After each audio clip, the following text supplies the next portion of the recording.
Nah, rezeki Hanabi pegawai Hanabi yang betul di masyarakat miskin.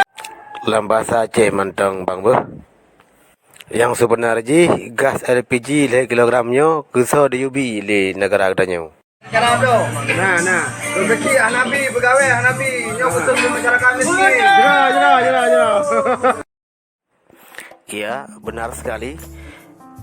Pemerintah kita telah mengeluarkan undang-undang bahwa gas LPG 3 kg ini khusus diperuntukkan untuk masyarakat miskin karena sesuai dengan taraf kehidupan yang mereka miliki.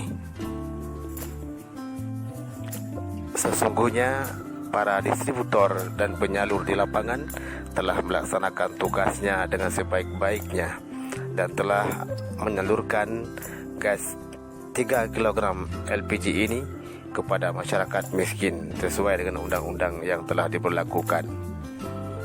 Hal ini mengingat supaya tidak terjadinya kelangkaan gas. Tentunya masyarakat miskin harus benar-benar mematuhi dan mengantri dan menggunakan gas LPG secara hemat di rumahnya masing-masing.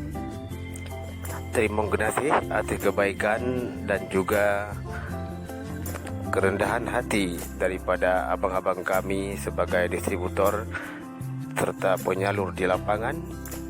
Semoga Allah Subhanahu wa taala memberkati dan selalu memberikan rezeki yang banyak kepada kita semua atas kebaikan yang telah dilakukan terhadap masyarakat miskin yang ada di daerah kita masing-masing.